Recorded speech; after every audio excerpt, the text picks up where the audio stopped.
The Awesome Wrestling Entertainment Podcast, presented by Clovercrest Media, is what you AEW fans have been looking for. Noah Cross and Tyler Bard give their take on every week's episode of Dynamite. If you are a massive AEW fan, then it is time to join us every Sunday at noon Eastern Standard Time. Stay Crossum. Clovercrest Media Group presents a CMG podcast, Keys to the City. Keys to the city, baby. When you see us, so you know. Crossed up by Kobe, roll floated to Shaq, and then Shaq goes like this, and the rest is history. Pay attention. Don't tell me what to do, Devil Woman. But speaking of those Lakers, hold on. But I didn't make my. I said Denver's gonna win. Yeah, you did. You said that. There's no other show like that. Clovercrest is doing great things right now. Streaming everywhere. Ladies and gentlemen, this is our main event.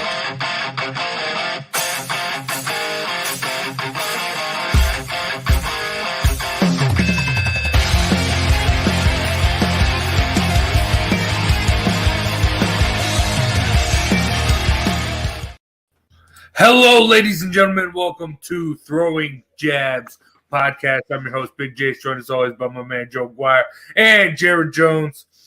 We got a lot to talk about from last week, and we got some great fights coming up this tonight as well.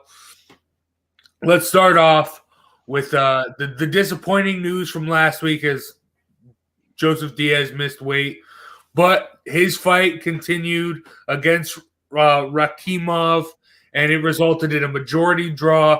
No one is the IBF junior lightweight title holder. Joe, what did you think of the fight, and did you have it a draw?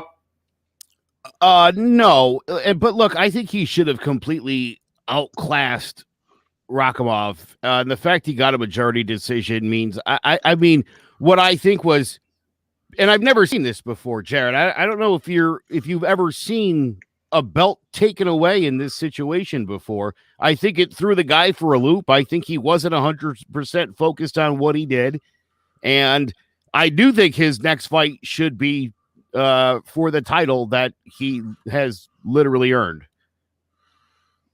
Man. Well, he obviously wasn't prepped when he missed weight.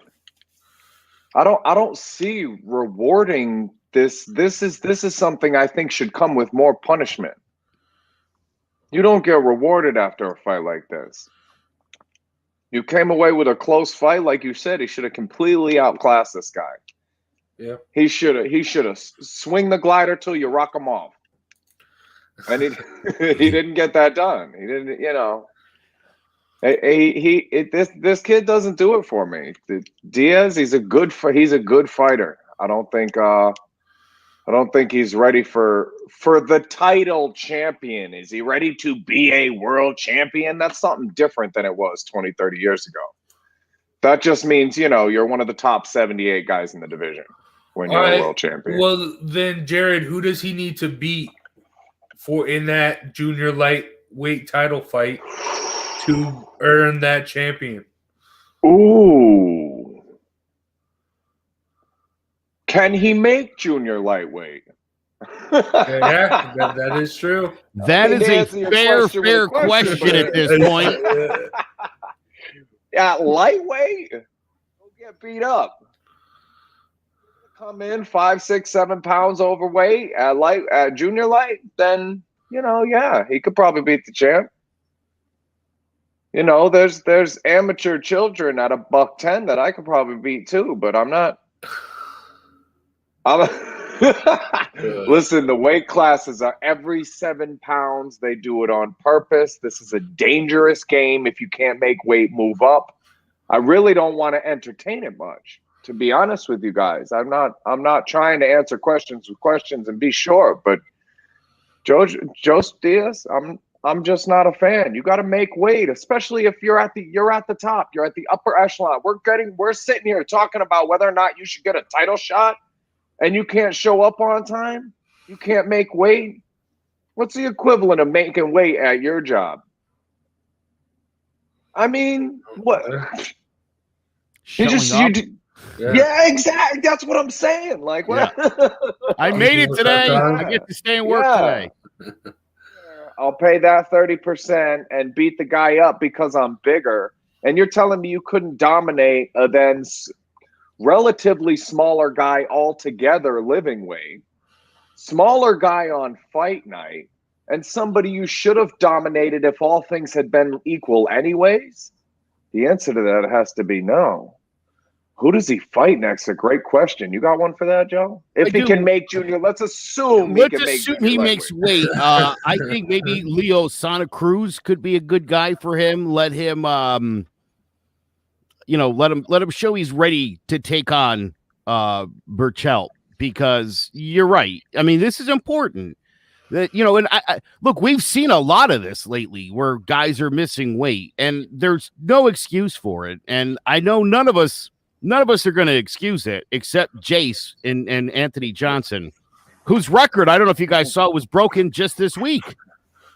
You see, Alves came in 11.5 pounds overweight for his fight.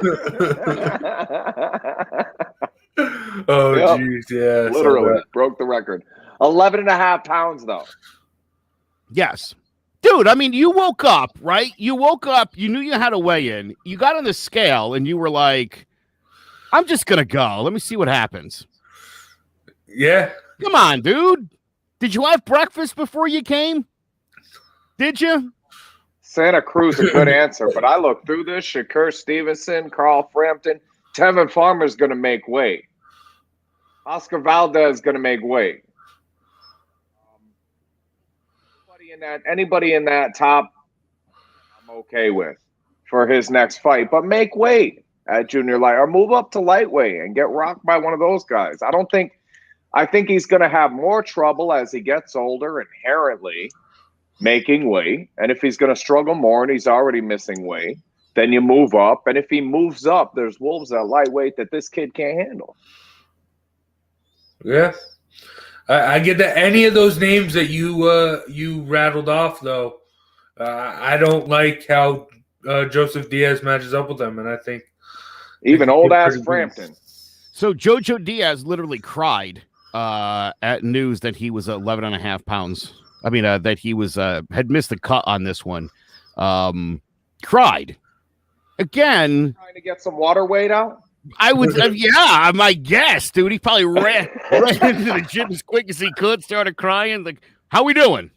I can run some more. Yeah, literally, but literally cried on the scale. And, again, dude, you want to fight the elites. You want to fight the big boys, JoJo. This isn't how you do it. And again, I mean, went in there, had a terrible fight as a result. And I really do think it was a direct result of tough situation, but you got to do better. You got to know that you're not going to make weight. I mean, and you got to do it. You just got to do it. Or, as you said, Jared, just move up. Yeah. Well, and I got an equivalent. Not doing your homework. Do the kids that don't do their homework get to the top of the class? You knew this was your weight class. You knew what you had to do. You didn't get there. You didn't do the homework that was necessary when you showed up on test day. You weren't ready. You have to do your homework, especially if you're going to be a champion. We're going to talk about you at the top of the game, which I have yet to do on purpose. If we're going to talk about you up there, you've got to make weight or be in a weight class that makes sense for you. Period. All right. Yeah, I agree with that. And, I mean, you have to win the battle on the scale before you can win the battle in the ring. But, I mean, you want to talk about someone who is at the top of their game and at that upper echelon in the UFC, and that is Kamaru Usman. He defends his welterweight championship with a third-round TKO finish to Gilbert Burns. I mean, we pretty much all had it going decision, right? And, yeah. I mean, he was able to go out, get the finish, and get the dub. Joe, what'd you think of the fight? Well, look, Usman, when he is normally fighting, will do whatever it takes to win. And then there's the rare fight, like this one, like the Covington fight, where he wants to hurt you to prove a point. that he can do that. And so, not surprised in the least by his performance. I feel like Burns was very overzealous. Usman knew it. I mean, and completely controlled the fight. And really more or less got himself knocked out in this fight. So I would say this, I think I'd like to see Usman and Georgie Masvidal go at it again. First fight was great. I know Masvidal's been running his mouth a little bit post-fight. He did say with a full training camp, he thought he had a better chance. But then he said all credit to Usman. Like, it was really whatever he's running his mouth about now is not meant to be disrespectful, but it's meant because Georgie's trying to show what a draw he can be. And I think it would be the right fight. I think it would be fun. I think 12 weeks of Georgie Masvidal doing press conferences about Kamaru Usman, who I think right now is the best in the game. He's the best in the game. And, I know Georgie St. Pierre's name's going to come up. Usman obviously has a one fight longer winning streak.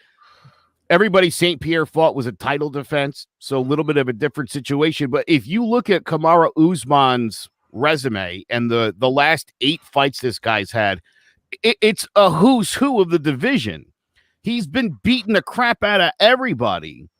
I think it's worth giving Masvidal a full shot. I still think, and I love George Masvidal. Everybody knows this. He's going to get killed. And I'll tell you what, now that he's running his mouth, Usman will go in there and it won't just be, I'm going to try to beat him in 5. It's going to be, I'm going to try to beat him out of here in 2 or 3.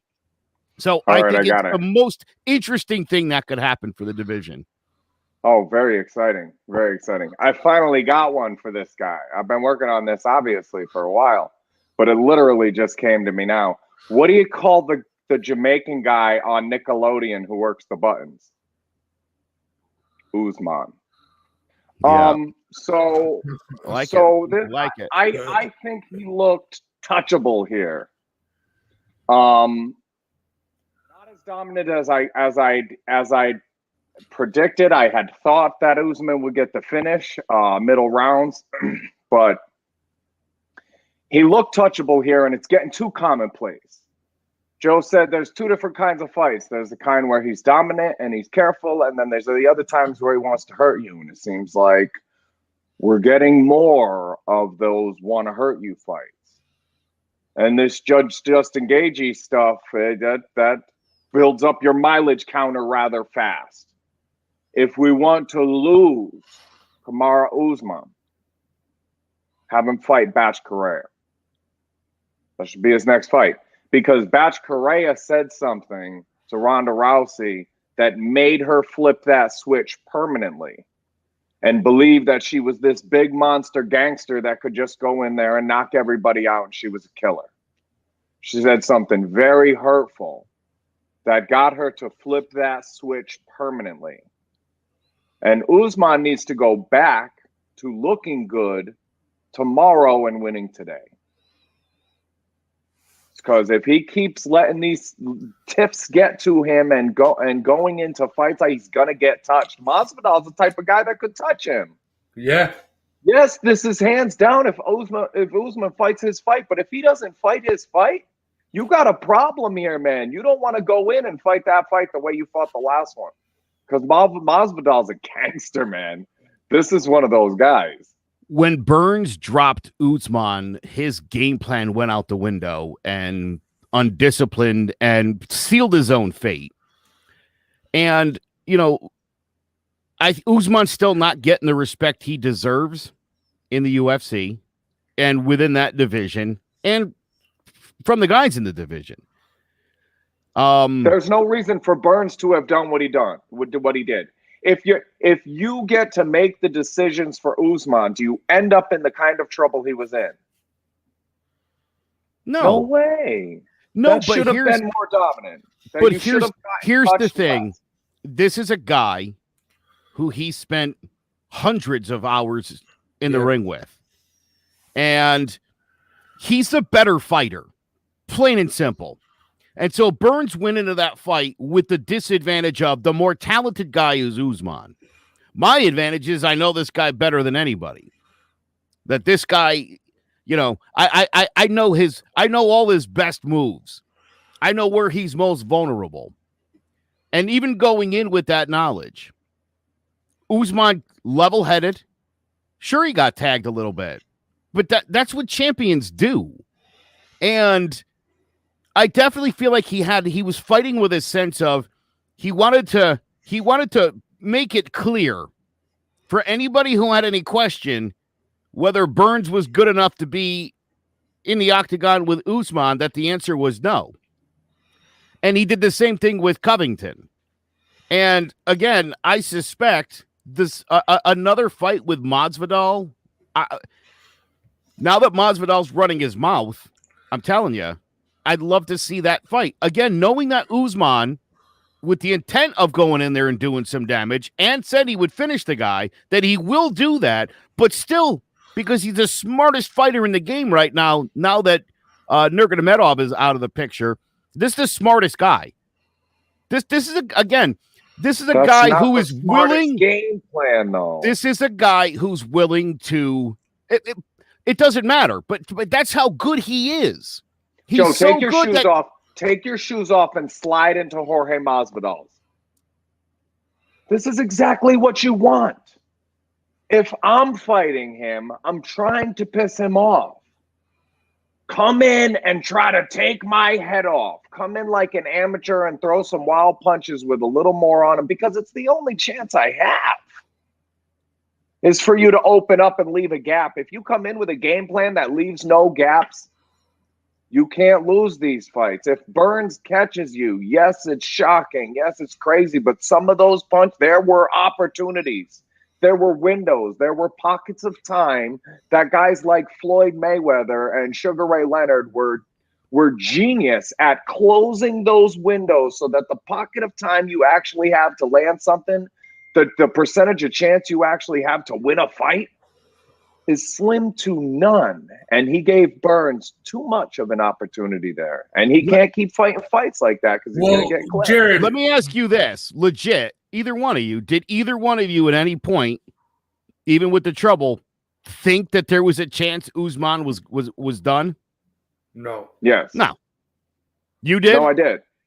Oh, yeah. There was once or twice that he caught punches and went a little wobbly, and I thought he gets caught another time or two. Man, those are dangerous moments for him. All Sometimes you see guys get hit. Think of a good example: Conor McGregor, Nate Diaz. And McGregor even said it at the end of the fight. He's a bigger guy. He outweighed him by a few very important pounds. And McGregor was landing these pinpoint, boom, and expecting him to go away. And throwing a little more into the punches because he knows they're going to land.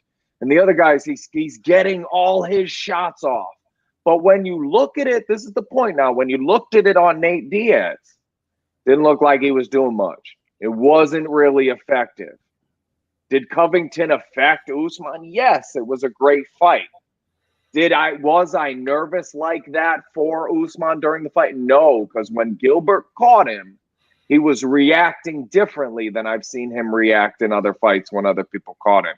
And very good point, Joe, that this guy knew how to land stuff. I've got guys that I've spent 100, 200 rounds in the ring with. Shout out Ronnie Brand comes to mind. That I'm superior boxing level, but they can touch me from time to time just based on how well they know me. So that's likely some of what went on here, but I'd like to see Usman just completely shut those windows, especially for really strong guys like Burns, because it looked like those punches affected him a bit different. I mean, the thing with welterweight is Usman knows everyone because he's trained with Covington, he's trained with Burns, he's trained with Woodley. Everyone at welterweight trains at the same gym. But I mean, Usman has to go down to lightweight and miss weight. Yeah, Or, I mean, I love that you brought that up, Joe. You said the name Nurmagomedov. Can we, down the line, is there a possibility we see Khabib versus Kamaru? Is that a fight? Would Khabib ever entertain coming up, getting that belt, taking down the man who's never been taken down? I think this writes itself pretty damn well. Well, Khabib's not ever fighting again, but if he did, that would be the right fight. Jace, every week where we do, I feel like I'm on a podcast with like this particular guy. I feel like I'm on a show with Dana White. You know, he's like, maybe Khabib and somebody else. He's retired. Shut up. Johnson cuts weight, fights Khabib. Let the man enjoy his retirement.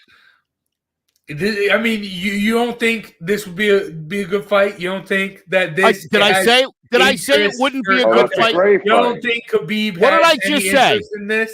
What did I just say? Any interest? What did I just say? What did I just say? Tell me what I said. Did I say I didn't think this was going to be a great fight?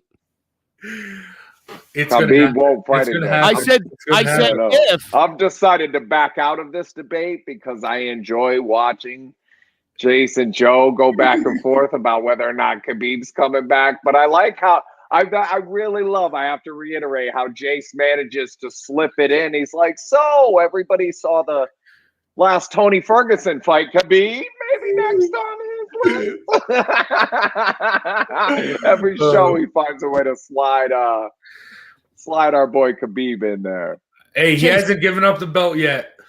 So the dream matchmaker. He wants them to come get it. He said they can come grab it whenever they want the belt. He's all set. So put it out of your head.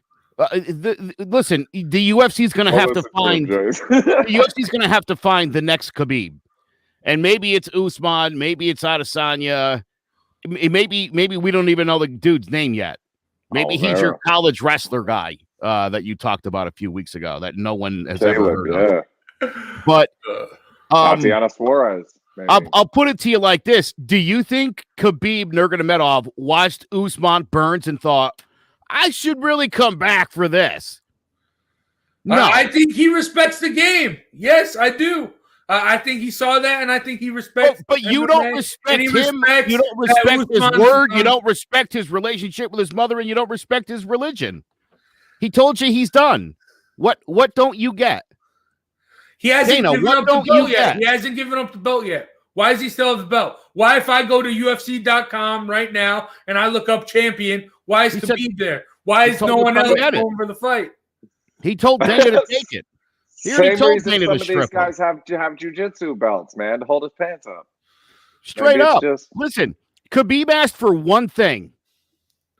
Put me number one, pound for pound, and then come take this stupid piece of metal. All set. That's all I wanted. It's all he asked for. I'm done. Leave me alone.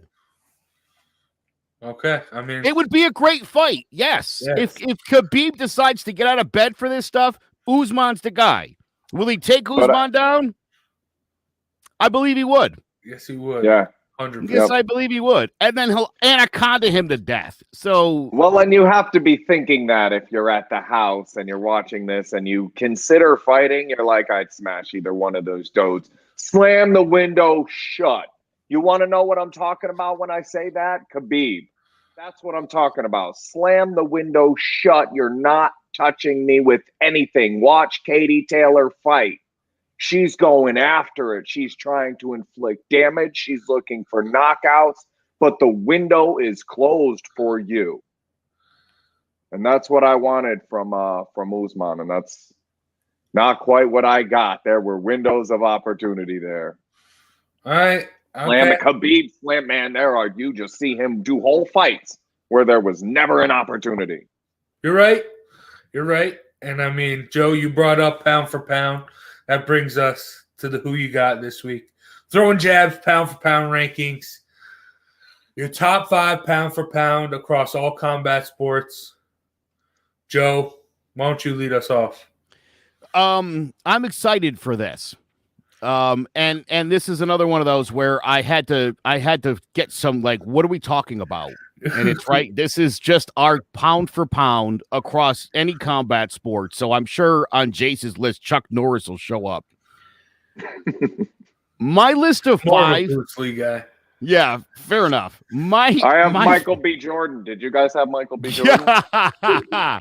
My five, I feel, are as I get into these, I think are the most unbeatable fighters in their respective sport and division. And I'm going to start off number one. I'm going to literally go 1 to 5. Okay. My number one guy on the list is Bud Crawford. 37-0, 28 knockouts, multiple world championships, 3 weight classes, including the WBO.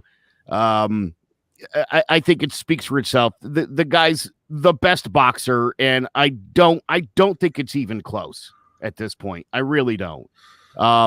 Number 2 on my list is Marty Kamaru Usman, 18-1, 8 knockouts, 9 decisions, UFC champion, 13-fight winning streak in the division. By the way, 17 wins in a row overall. I'm not sure why people don't really mention that. Number 3 on my list is Israel Adesanya, 20-0, 15 KOs, 5 decisions, UFC middleweight champion, obviously cleaned out the division.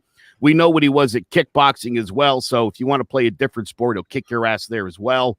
Number 4 on my list is Tyson Fury, 30-0, 21 knockouts, and a draw. The 6'9" Gypsy King's a 2-time world heavyweight champion, having held the WBC, the Ring Magazine, and Lineal titles since he beat Wilder.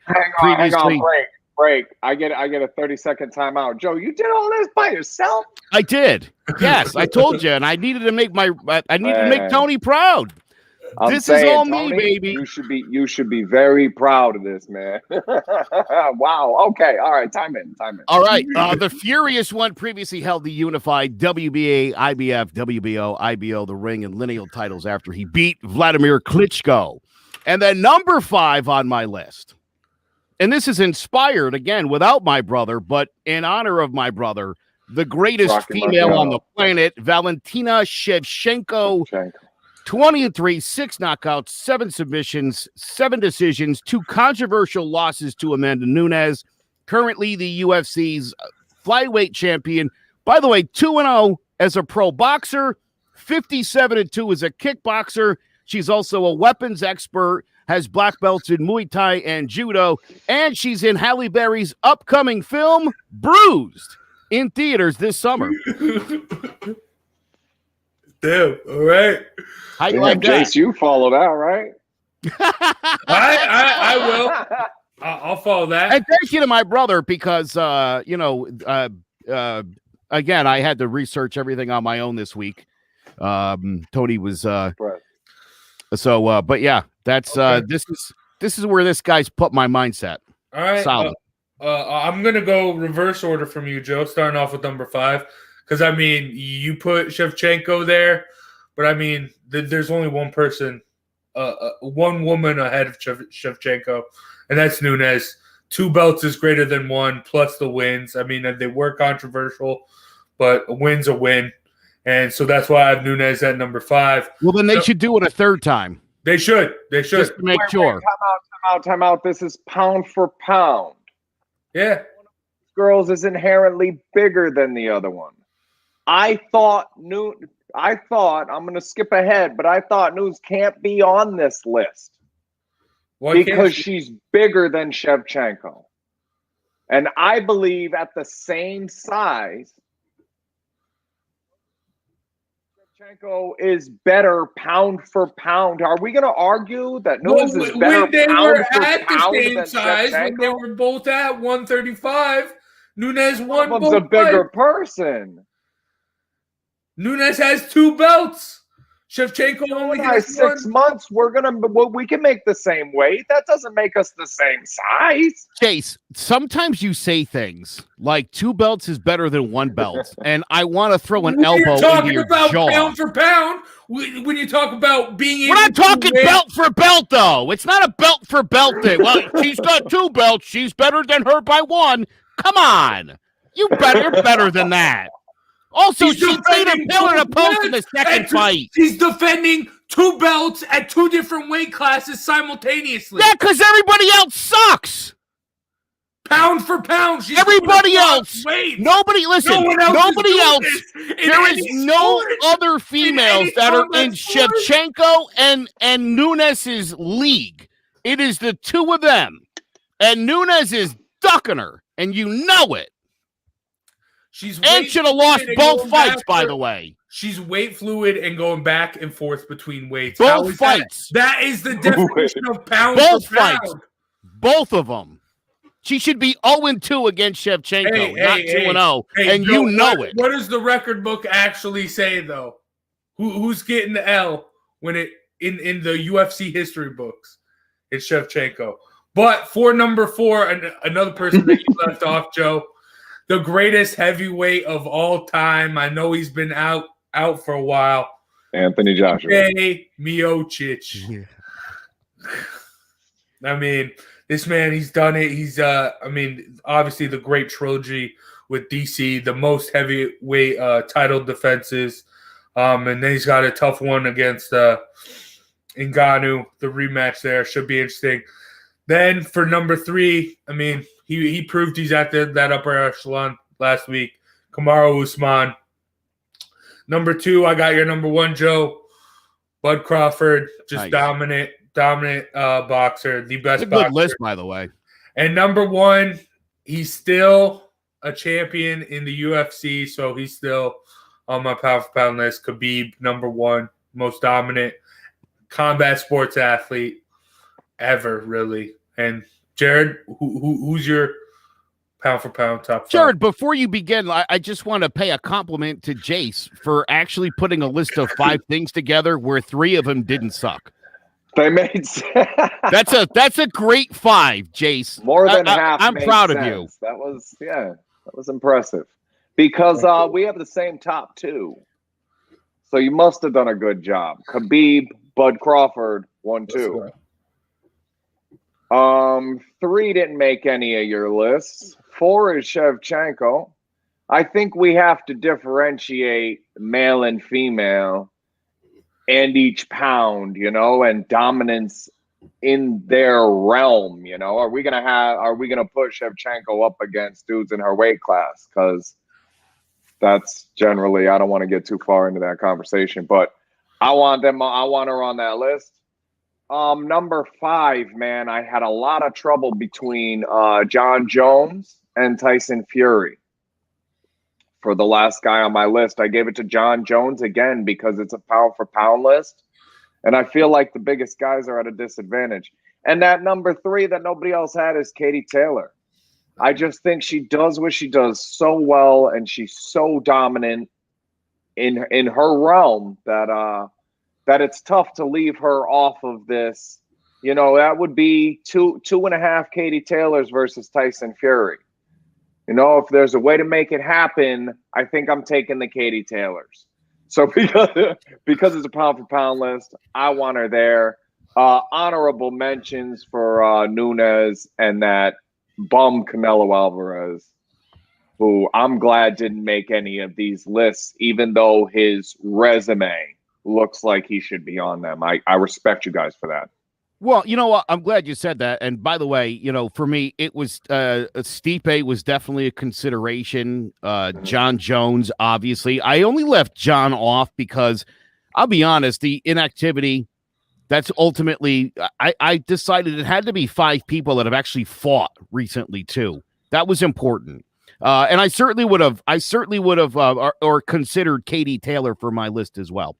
So, but what I mean to say about Canelo is you're what are you doing at come on, the super middleweight or welterweight? No thanks, not interested. So again, for that reason, I don't feel like I just didn't consider it. To make a list of 5 animals, the best 5 people, I couldn't in good conscience put Canelo on here. I thought about him for a second and I was like, nah, move down. No, Take thanks, some real dude. fights and let's talk about it. But until you do, there's again, and you guys mentioned so many honorable mentions. I had people I was thinking about whether they should be on my list or not, and he just wasn't even a consideration. He should get his act together.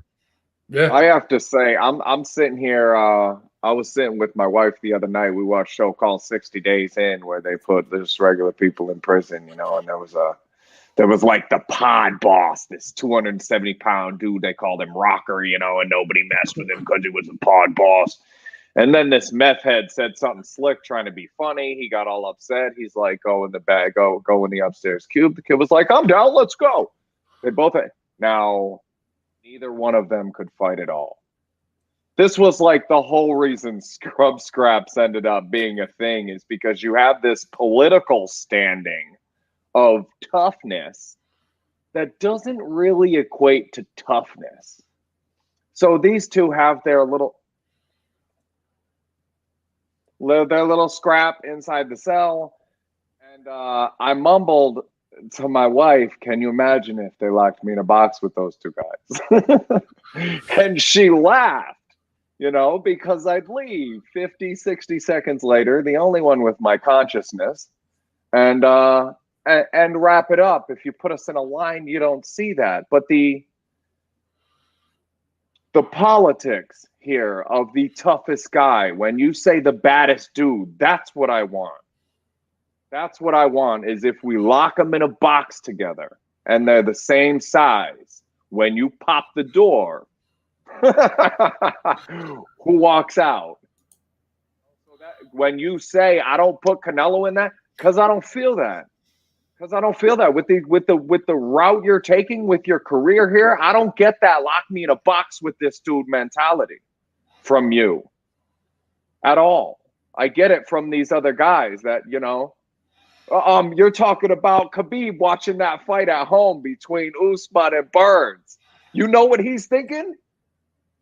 Don't lock those guys in a box with me. I'll hurt them. Mm-hmm. I will hurt those dudes if you lock them in a box with me. There are windows and gaps in your game that I will exploit, and I will hurt you, and I will put you to sleep. And when they open the door to that box, I'm going to be the one that walks out of it. Now, that fire coming out of me on a flipping podcast, and you want Canelo Alvarez to be on a pound-for-pound list when he can't get that fire into the ring? Give me a break with this guy. Like I said, I totally respect you guys leaving him off that list. And when I think about Canelo, that's why I leave him off that list. He doesn't have that lock me in a box with that dude and watch what happens mentality. Yep. He's like, get me a Caleb or a Caleb and I'll knock him out. Yeah. But I mean, everyone said was on my list, like some way honorable mention or something.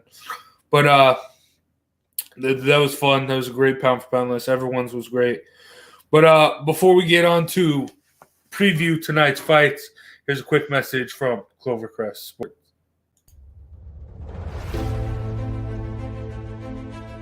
I love wiffle ball. No other way to explain it. Just something about the game, the feel of the grass, smacking that ball all over the field. Making plays, diving head first, whatever it takes to get the job done. That's what wiffle ball means to me. Striking out grown men, watching their knees buckle on a called third strike. Sit out, bud. And then, of course, the home runs, the base hits, the big home runs at the big moments. That's a whiff of greatness. Join us all season long for the Joe Aguirre Story, a CMG podcast. A whiff of greatness. Good. It looks like it's going to be a good show. I like it. Clearly, pal. Go to clovercrestmedia.com to take a whiff. There's a lot more of that stuff with Jared and his brother Joel, who are also on the wiffle ball team. Yeah. I told Jared when that came out, I go, dude, there's like a really cool promo about our wiffle ball team, and we're putting this thing together, this docu-series about wiffle ball. And he's like, oh, can I see it? And I was like, you're not in any of it. You'll be in the next one. You and Joel will definitely get billing in the second one. But the first one was just me. I saw a couple Trinity cameos there in the background. Oh my God, dude! We got so much great stuff. It's such a good time at the old wiffle ball. We have there's a lot of fun scenes, awesome, and man. so it's gonna be there's gonna be more to it because there's a lot of fun scenes between the players and between our opponents. So my it's favorite gonna be part of that, I have to say, a second trip through, especially the first trip, I was like, was that? Oh, but I was so excited to see. So now that I've seen it twice, my favorite part is the big home run that's clearly foul. not only foul, but you notice I cut it before it landed in front of the fence. I tried to give the illusion it cleared the fence. Big home runs. It looked like it might have. If a gust of wind picked up, it looks like it might.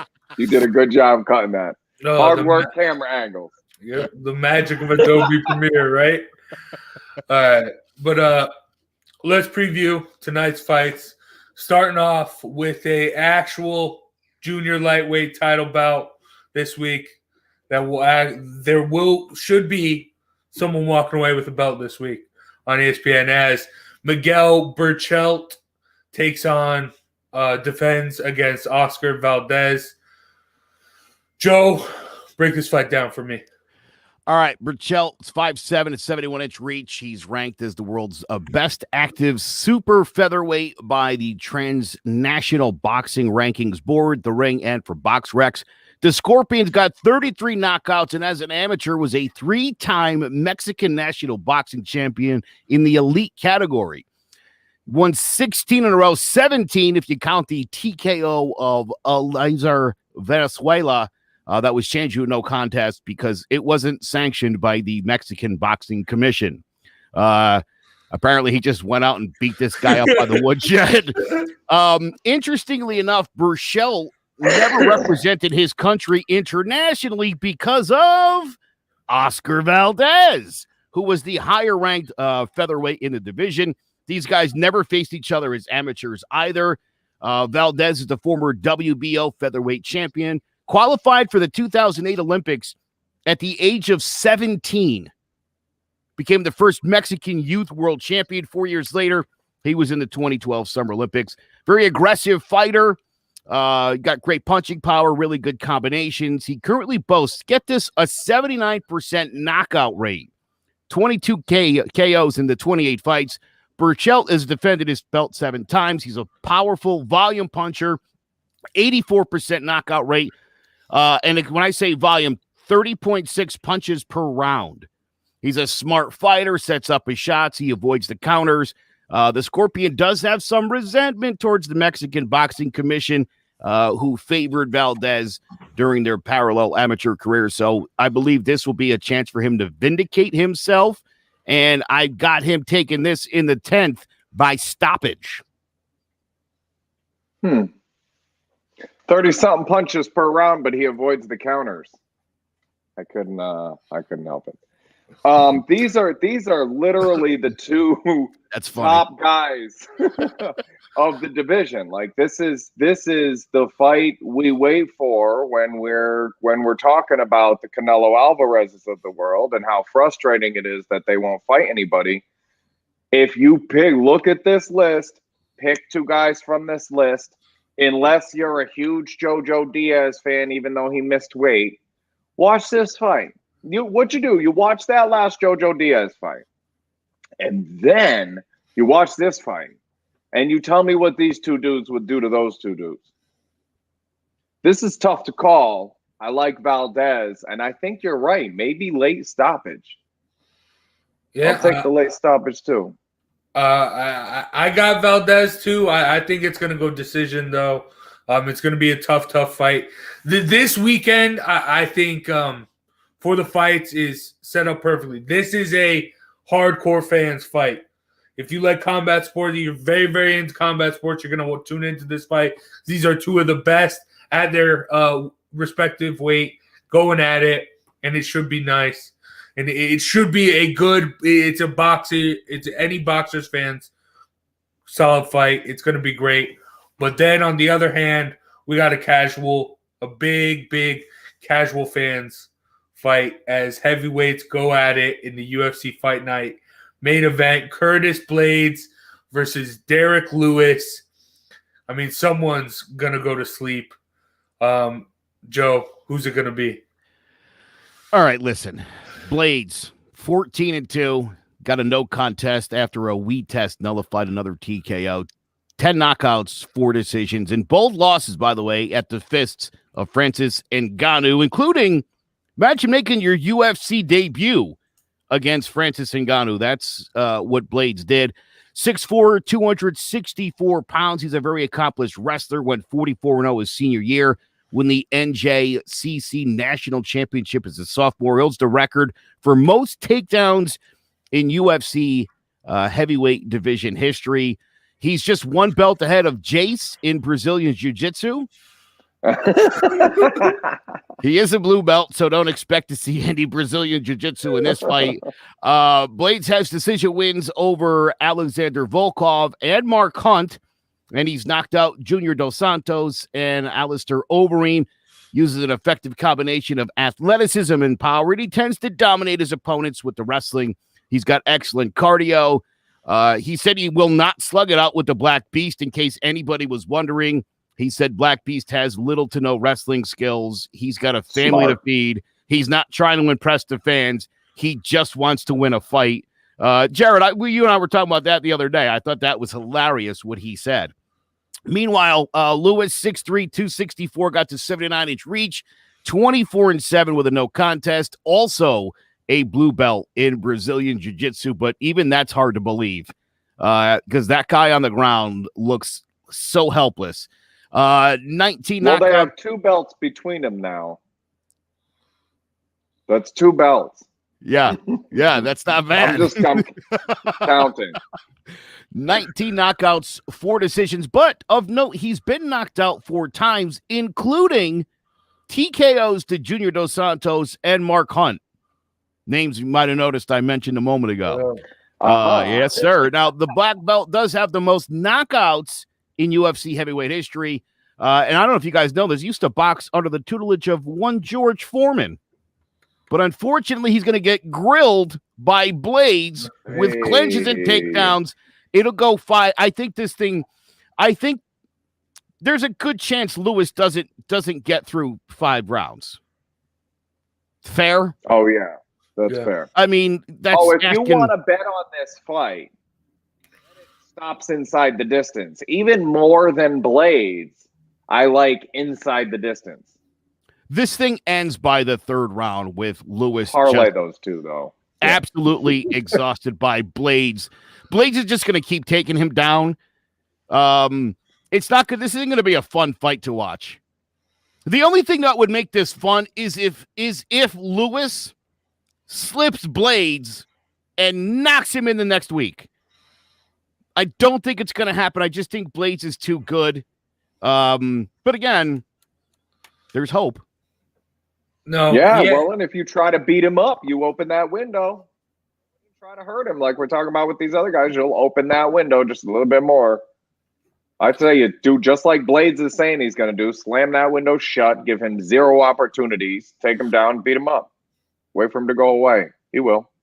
Yeah. I don't necessarily think it's going to be that necessarily boring of a fight. I think when Curtis Blaydes does get you to the ground, he puts you – he messes you up. Look at the Alistair Overeem finish. That was vicious.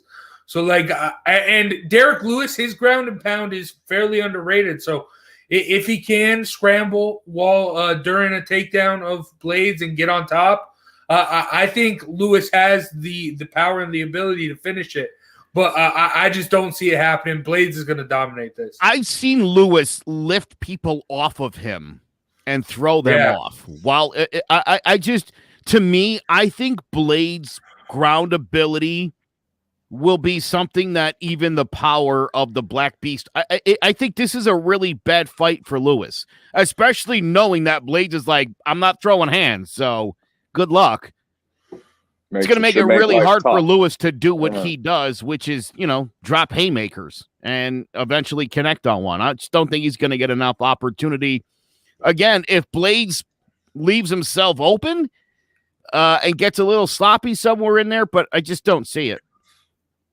Also, I mean, Blaydes also needs to kind of come out and put on a performance. Dana White has already come out and said Jon Jones is going to get the winner of Miocic and Ngannou. So if Blaydes can come out and get a quick first round knockout or finish, do you think he could jump the line of Jones? Jared? I mean, yes. Yeah, Jones hasn't done anything. It's what Joe was touching on earlier with the inactivity. It's like you struggle figuring out where to rank this guy at this point because it's just been too long.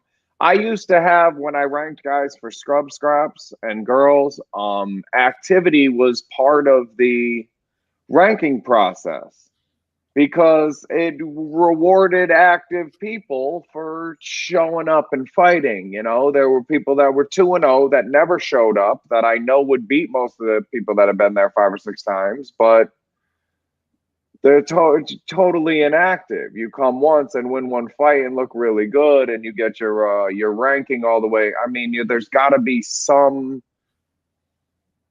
kind of, we can't reward Jojo Diaz for missing weight and just barely scraping past a guy who's just barely in the top 10. We can't reward that with a title fight. Nor can we reward Jon Jones, for years is just built on hype and past accomplishments, and we can't reward him. No, yeah, absolutely. Blaydes, you win this fight? Go ahead. Go get it, kid. Absolutely. 100%. I think the thing that stinks for Curtis Blaydes is that obviously Jon Jones has a lot of say, a lot of pull with Dana. And, look, it's not like Blaydes is going to go in there and, karate chop Lewis in the neck and knock him out in the first round. I mean, you're probably not going to get that here. This is going to be Blaydes, again, having to worry about Lewis throwing a haymaker and knocking him out. So he's going to have to be careful. He respects Lewis's power. He said Lewis has no ground game to speak of.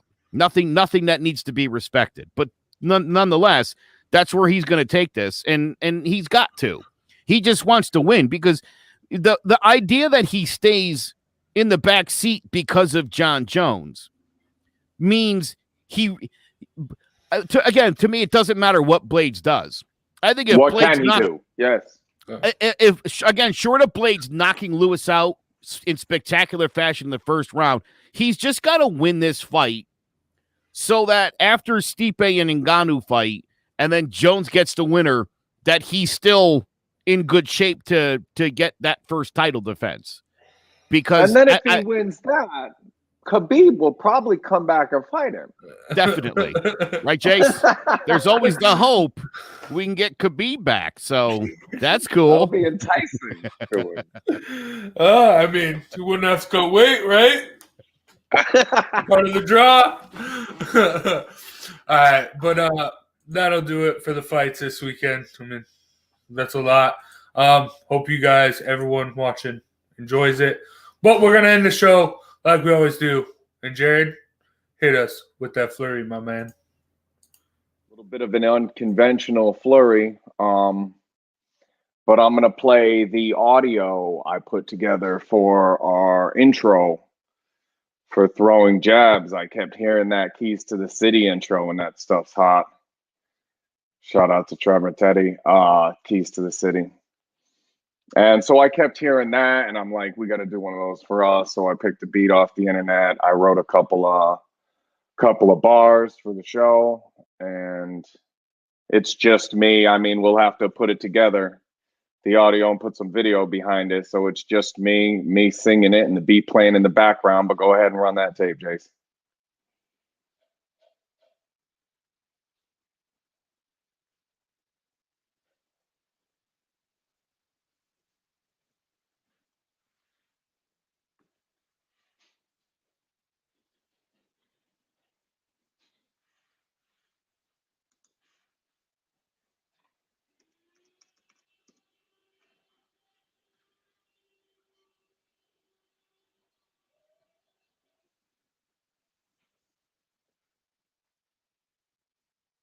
You're muted, Jace.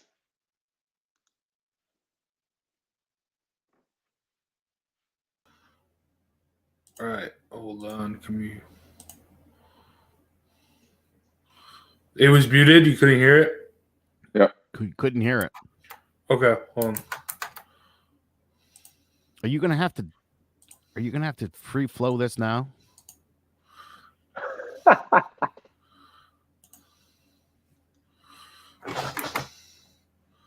All right, so yeah, it won't play then.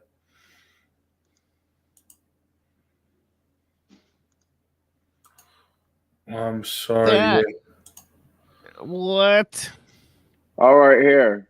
Let me can I screen So share? the one time we decide to record the flurry and not do it live because it's so unbearable, the tears and speaking after. Oh, here we go.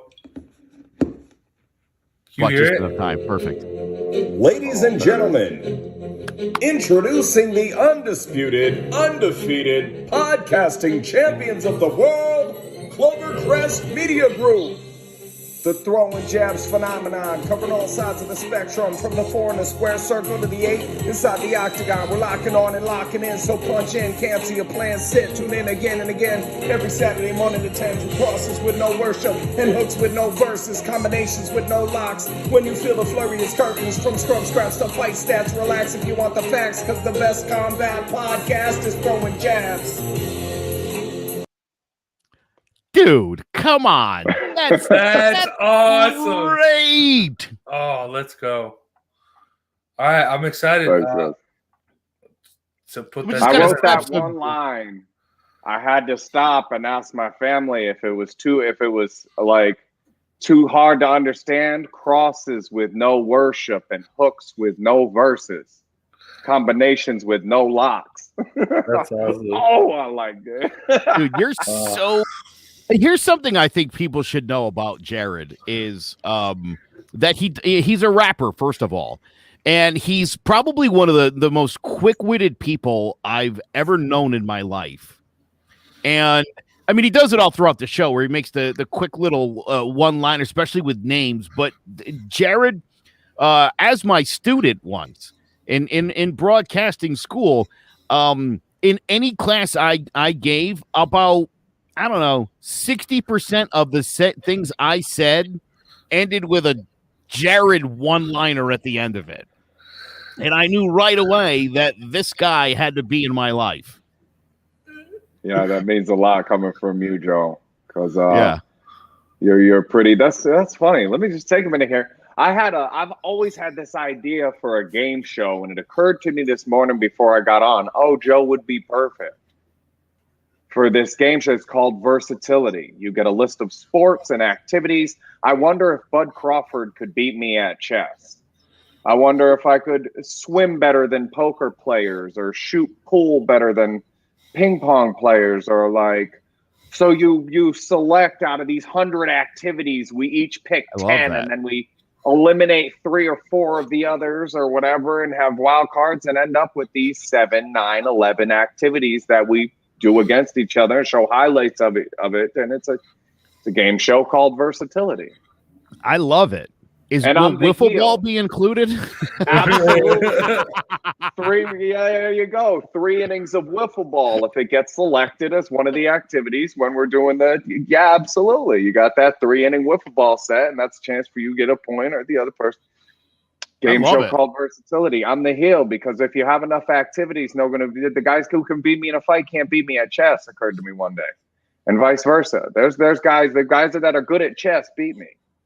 But there's a lot of other things a foot race, they're going to have problems, most of them, So, yeah. So it occurred to me that for you to say I'm one of the most quick-witted individuals you've ever known, and coming from you, who I was just thinking this morning would do well on my fantasy game show called Versatility, that means a lot, brother.